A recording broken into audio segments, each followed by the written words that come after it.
जय माता रानी दोस्तों। हमारे सनातन धर्म में नवरात्रि का पर्व बहुत ही श्रद्धा और भक्ति से मनाया जाता है। हिंदू वर्ष में चैत आषाढ़ अश्विन और माघ इन मासों में 4 बार नवरात्रि का पर्व मनाया जाता है। इनमें से 2 नवरात्रियों को प्रकट और बाकी 2 नवरात्रियों को गुप्त नवरात्रि कहा जाता है। चैत और अश्विन मास की नवरात्रि में देवी माँ की प्रतिमा की स्थापना करके विधि विधान से पूजा आराधना की जाती है और वही आशा और माघ मास में की जाने वाली देवी पूजा गुप्त नवरात्रि के अंतर्गत आती है। और गुप्त नवरात्रि में माँ दुर्गा के नाम से अखंड ज्योति जलाकर या फिर सुबह शाम दीपक जलाकर और ज्वार की स्थापना करके भी देवी की आराधना की जाती है। कई बार देखने में आता है कि गुप्त नवरात्रि को लेकर जो भक्त के मन में कुछ संशय बना रहता है, क्योंकि कुछ लोगों का मानना है कि गुप्त नवरात्रि में केवल 10 महाविद्याओं की ही साधना की जाती है, 9 देवियों की नहीं, जैसा हम प्रकट नवरात्रि में करते हैं। लेकिन ऐसा बिल्कुल नहीं है। आप इन गुप्त नवरात्रियों को में 9 देवियों की पूजा भी विधि विधान से कर सकते हैं।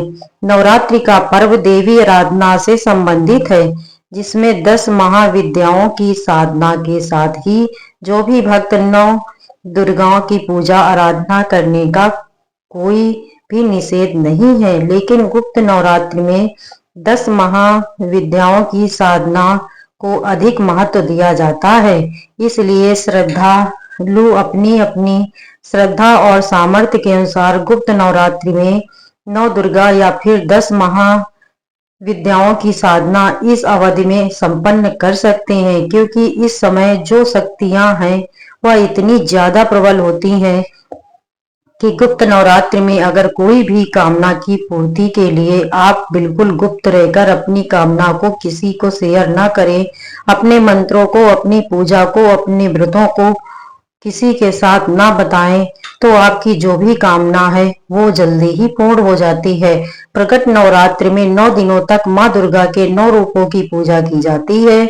वहीं गुप्त नवरात्रि में 10 महाविद्याओं की पूजा की जाती है और यह 10 महाविद्याओं में सबसे प्रथम महाविद्या है माँ महाकाली, दूसरी महाविद्या माता, तीसरी माँ छिन्नमस्ता, चौथी माँ सोसी, पांचवी माँ भुवनेश्वरी, छठी माँ त्रिपुर भैरवी, सातवीं माँ धूमावती, आठवीं माँ बगलामुखी, नौवीं माँ मातंगी और 10वीं महाविद्या माँ कमला। आपको इन नवरात्रि में भी बिल्कुल उसी प्रकार के नियमों का पालन करना चाहिए जिस तरह से आप बाकी प्रकट नवरात्रि में करते हैं, यानी गृहस्थ जनों को ब्रह्मचर्य का पालन करना चाहिए।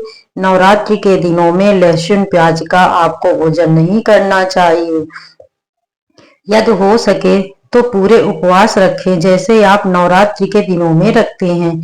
एक समय फलाहार ग्रहण करके और जिनकी सामर्थ्य व्रत रखने की ना हो, वह सुबह और शाम विधि विधान से केवल माता का पूजन करें। मंत्रों का जाप करके भी व्रतों जितना ही पूर्ण फल प्राप्त कर सकते हैं, लेकिन आपको अपने मन को इन दिनों नियमित रखना होगा, नियम से पूजा करनी होगी। श्री दुर्गा षष्ठी के पाठ या माँ दुर्गा के निवारण मंत्र यानी कि ओम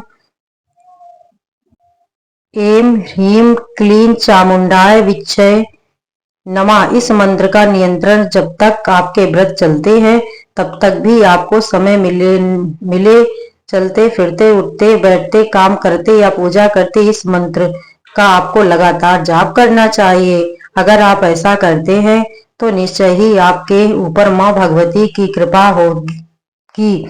गुप्त नवरात्रि में जो नवरात्रि के व्रत रखे जाते हैं वह खास तौर पर तांत्रिक साधना के लिए, मंत्र सिद्धि के लिए रखे जाते हैं। अगर आप मंत्र सिद्धि करना चाहते हैं तो रात का समय नवरात्रि में पूजा करने के लिए सबसे उपयुक्त समय माना जाता है। इस समय आप अपने मन को एकाग्र करके जो भी महाविद्या है जिनका भी उस दिन आप उनका ध्यान करके और जो संबंधित मंत्र है आप उनका जाप कर सकते हैं। अब आपको बताते हैं कि साल 2025 में माघ गुप्त नवरात्रि कब से शुरू है, कब समाप्त होगी, घट स्थापना का शुभ मुहूर्त क्या होगा, किस दिन आपको इसका व्रत का पारण करना है। इसके बाद आप यह भी जान कि किस महाविद्या को कौन से दिन किसका भोग लगाना चाहिए, उनकी प्रिय मिठाई, प्रिय फल जो भोग उनका है वह कौन सा है। इस बार गुप्त नवरात्रि प्रारंभ होगी 30 जनवरी दिन गुरुवार से और समाप्त होगी 7 फरवरी दिन शुक्रवार को। वैसे तो गुप्त नवरात्रि की महाविद्याओं की पूजा पूरे 10 दिनों तक की जाती है, लेकिन इस बार आपको केवल 9 दिन ही प्राप्त होंगे क्योंकि तिथि की घटाबढ़ी भी होती है। प्रतिपदा तिथि प्रारंभ होगी 3 जनवरी दिन बुधवार को शाम 6:06 से और प्रतिपदा तिथि समाप्त होगी 30 जनवरी गुरुवार को शाम 4:10 पर। तो 30 जनवरी गुरुवार को गुप्त नवरात्रि का पहला दिन होगा और इस दिन घट स्थापना यानी कलश स्थापना की जाएगी, जिसके लिए आप सुबह सूर्योदय के बाद से लेकर यानी सुबह 7:01 के बाद से लेकर 10:04 के अंदर अंदर कलश की स्थापना कर सकते हैं। और घट स्थापना का दूसरा शुभ मुहूर्त रहेगा दोपहर 12:01 से 12:56 तक। तो आप इस दूसरे शुभ मुहूर्त में भी घट स्थापना कर सकते हैं। अगर आपके पास सुबह समय नहीं है तो गुप्त नवरात्रि का पहला दिन होगा 30 जनवरी गुरुवार को, दूसरा दिन 31 जनवरी शुक्रवार को, तीसरा दिन 1 फरवरी शनिवार को, चौथा दिन 2 फरवरी रविवार को। इस बार पांचवा और छठवां दिन यानी गुप्त नवरात्रि की जो 5वें दिन और 6वें दिन की महाविद्या है उनकी पूजा एक ही दिन की जाएगी। तो पांचवा और छठा दिन 3 फरवरी सोमवार के दिन रहेगा। गुप्त नवरात्रि का 7वां दिन रहेगा 4 फरवरी मंगलवार को, 8वां दिन 5 फरवरी बुधवार, 9वां दिन 6 फरवरी गुरुवार और 10वां दिन 7 फरवरी दिन शुक्रवार को। और गुप्त नवरात्रि में अष्टमी तिथि 5 फरवरी बुधवार को रहेगी, नौवीं तिथि 6 फरवरी गुरुवार को, 10वीं तिथि 7 फरवरी शुक्रवार को। इसी के साथ गुप्त नवरात्रि व्रतों का समापन हो जाएगा। कलश विसर्जन और दुर्गा विसर्जन किया जाएगा 8 फरवरी दिन शनिवार को सुबह 7:07 से 8:05 के बीच में। धार्मिक मान्यताओं के अनुसार गुप्त नवरात्रि के पहले दिन 9 गोमती चक्र लेकर मां दुर्गा के पास रख दें। अब इन चक्रों को नवरात्रि के अंतिम दिन एक लाल साफ कोरे कपड़े में बांधकर तिजोरी में रख दीजिए। इस उपाय को करने से आर्थिक समस्याएं दूर होंगी। गुप्त नवरात्रि के दिनों में निश्चय काल मुहूर्त के समय यानी मध्य रात्रि के समय मां दुर्गा के समक्ष घी का दीपक जलाएं। ऐसा करने पर नकारात्मक शक्ति से छुटकारा पाया जा सकता है और इन दिनों में देवी दुर्गा को लाल रंग के पुष्प समर्पित करने की मान्यता है। इस उपाय को करने से परिवार में सुख समृद्धि का वास होता है और लंबे समय से चली आ रही पारिवारिक समस्याएं भी दूर होती हैं। गुप्त नवरात्रि के दिनों में ही रात के समय आप भैरव बाबा को जलेबी और इमरती का भोग लगाएं और उसे अगले दिन बहते जल में या पीपल के पेड़ में आप रख दें। कहते हैं इस उपाय को करने से राहु केतु शनि दोष से मुक्ति प्राप्ति हो सकती है। और गुप्त नवरात्रि के दिनों में मां दुर्गा को हो सके तो हर दिन या फिर किसी दिन एक दिन भी कमल का पुष्प जरूर समर्पित करें, इससे जीवन में खुशियों का वास होगा। दोस्तों ऐसा करने से माता की कृपा सदैव आप पर बनी रहेगी। धन्यवाद दोस्तों अगर मेरा ये वीडियो आपको अच्छा लगा हो तो प्लीज लाइक और सब्सक्राइब अवश्य करें। धन्यवाद।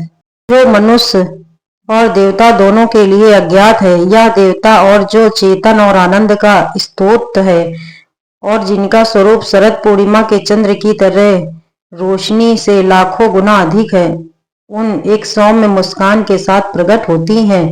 यह स्रोत दिव्यता के उज्जवल आनंदमय और शांतिपूर्ण रूप को व्यक्त करता है। साधकों और कवियों के हृदय में जो दिव्य रूप प्रकट होता है उसे देवता भी नहीं समझ सकते। यह साधकों के मन में प्रवेश करने वाले इस अमूर्त रूप के भूत वर्तमान और भविष्य का पूर्ण ज्ञान दर्शाता है।